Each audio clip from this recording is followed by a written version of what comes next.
स्वभाव मेरा कर्तव्य है, पूजा पाठ करना चाहिए भैया, चाहे कुछ हो जाए, कर्तव्य है। तो भार समझ के पूजा तो करनी चाहिए, चाहे आंधी हो, चाहे बारिश हो, चाहे तूफान हो, क्यों करना चाहिए? क्या बात, इतना भार क्यों ले रखा अपने ऊपर? उपवास तो करना ही चाहिए, अष्टमी चतुर्दशी तो पालनी ही चाहिए, क्यों क्यों पालने चाहिए? ऐसा वो कर्तव्य समझ के वो शुभ भाव करना चाहिए। ऐसा कर्तव्य से मरा जा रहा है। समझ में आया कि नहीं आया? काय से मरा जा रहा है? कर्तव्य से मरा जा रहा है। शुभ भाव, शुभ भाव, शुभ भाव। जिसे अपना कर्तव्य माने उसे कैसे छोड़े? अब बोलो, अब वो कर्तव्य है तो वो उसको छोड़ेगा क्यों? ये दया दान पूजा भक्ति, देखो जी, इनमें धर्म तो नहीं मानना, लेकिन इनको छोड़ना भी नहीं है। तो स्वाध्याय में नींद आ रही है, नहीं बैठा जा रहा, तो अभी पूजा जरूर करनी है, चाहे कुछ हो जाए। स्वाध्याय में भले ही नींद आ जाए, स्वाध्याय में भले ही एब्सेंट हो जाए, लेकिन वो भगवान की पूजा पाठ में समय पे पहुंचना है। क्यों क्यों? क्योंकि अंदर में वो पूजा पाठ को एक बड़ा धर्म मानता है। स्वाध्याय में तो ऐसे बैठ गए, अब ऐसे सुन रहे हैं, उसको लगता क्या पुण्य बन रहा होगा, लेकिन वहाँ भगवान को ढाके रखो, घिसो, उनको अभिषेक करो, समय चावल बावल चढ़ाओ, बादाम चढ़ाओ, समझ में आए, छुआरा लाओ, श्रीफल चढ़ाओ, तो उसे लगता कि ये इसमें कुछ पुण्य विशेष बन रहा हो।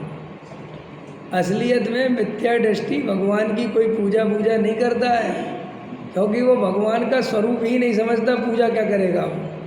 तो फिर क्या करता है? पुण्य कमाने के लिए लगा रहता है, पुण्य बंधेगा, पुण्य बंधे, अभिषेक करने से बहुत पुण्य बनता है, तो इसलिए अभिषेक करना है। तो पुण्य की रुचि है अंदर में बहुत ज़्यादा, इसलिए कहो छोड़ दो, कोई फर्क नहीं पड़ता एक आध दिन, तो वो कहता मैं नहीं छोड़ूंगा। अभी ऐसा कोई वचन सुने तो कहे पंडित जी तो ये छुड़वाते हैं, हम छुड़वाते नहीं हैं, तेरे ऊपर से भार हटाते हैं।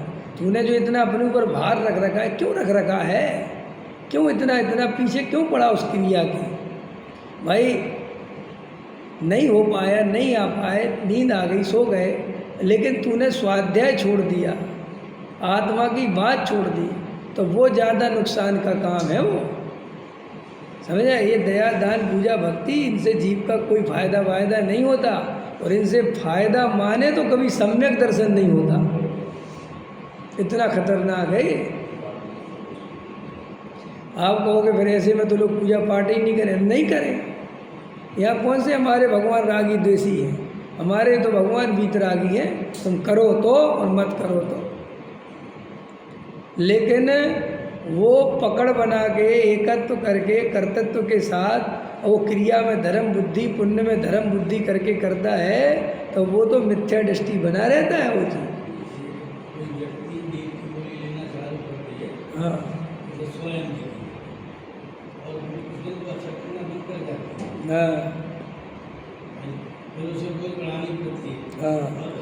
ऐसे ही जो है, अगर तुम सोचोगे इससे ही पुण्य होगा, इससे तो उसमें लगा रहेगा, तो वो अगो में सरकना बंद कर जाएगा। अरे कुछ नहीं होता भाई साहब।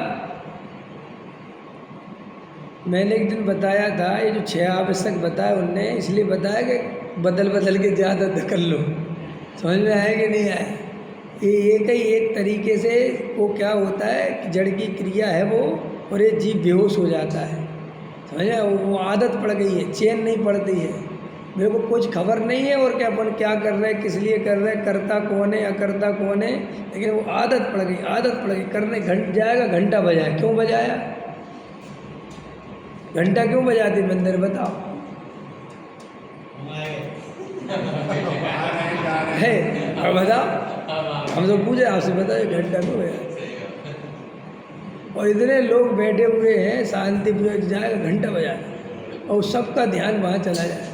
सब कहते घंटे में से वो पॉजिटिव ध्वनि निकलती है, बड़ी पॉजिटिव निकलती भाई। समझ में आया कि नहीं आया? है अपने अपने कुछ भी घंटे बजाओ, ये बजाओ, वो बजाओ, हल्ला मचाओ, इसे समझता है कि ये पूजा पाठ धर्म हो रहा है। तो आचार्य कहते हैं कि उसमें वो कर्तव्य मान के लगता है, वो छोड़ना नहीं चाहता वो, और वो क्रिया कांड में धर्म बुद्धि है ही उसके अंदर, और वो क्रिया कांड स्वाध्याय सुनने में तत्व सुनने में उसे लगता है हाँ सुन लिया, इसमें ज़्यादा पुण्य नहीं बना होगा। सुनो, पूजा में जितना पुण्य बनता है उससे 1000 गुना और ज़्यादा, लाख गुना पुण्य स्वाध्याय में बनता है, और स्वाध्याय से लाख गुना पुण्य एकांत में तत्व विचार करने से बनता है। समझ में आया? और तत्व विचार से ज़्यादा लाख गुना पुण्य सम्यक दृष्टि को सहज बनता है। क्या? सम्यक दृष्टि को ऐसे ही बनता है। अगर कोई जीव को सच्ची तत्व की श्रद्धा है और वो सम्यक दृष्टि है तो उसे दिन भर पुण्य बनता रहता है अपने आप।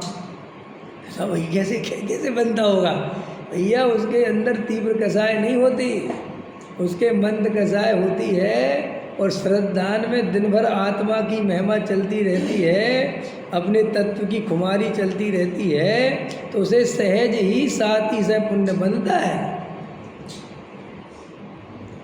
इसलिए जो जितनी भी बढ़िया बढ़िया प्रकृति है ना तुम्हारी पुण्य वाली, इस सारी की सारी केवल और केवल सम्यक दृष्टियों को बंधती हैं।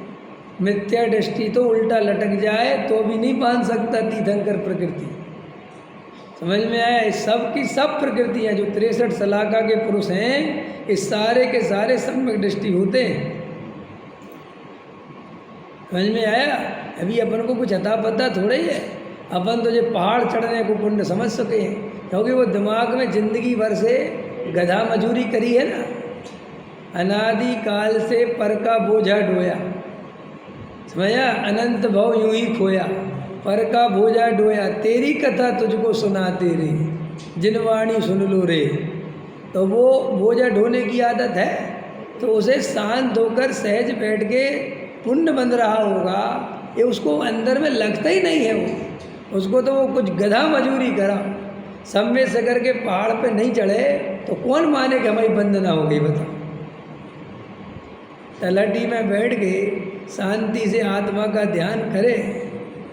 बताओ, वो शिखर जी की वंदना करने के लिए अपन कितनी मेहनत करते हैं। सुबह भाई साहब रात के 2 बजे तो आदमी उठ के बैठ जाते हैं, 2-2:30 बजे नहा धोकर बताओ निकल जाते अंधेरे में, है कि नहीं? अब निकल जाते हैं। उसकी जगह कहो कि शांति से 2 घंटे आत्मा का ध्यान करो, तत्व विचार करो, वस्तु का निर्णय करो। वो कहता है वो तो बाद में कर लेंगे। मैंने वो उसको ऐसा लगता है कि उसमें कुछ नहीं है, लेकिन वो तीर्थ वंदना वो शिखर जी की, तो उसमें कुछ विशेष क्या होगा? विशेष पुण्य का बंध होता है। और क्या होता है? और वो पुण्य का बंध उससे ज़्यादा तत्व विचार करने से होता है। बोलो।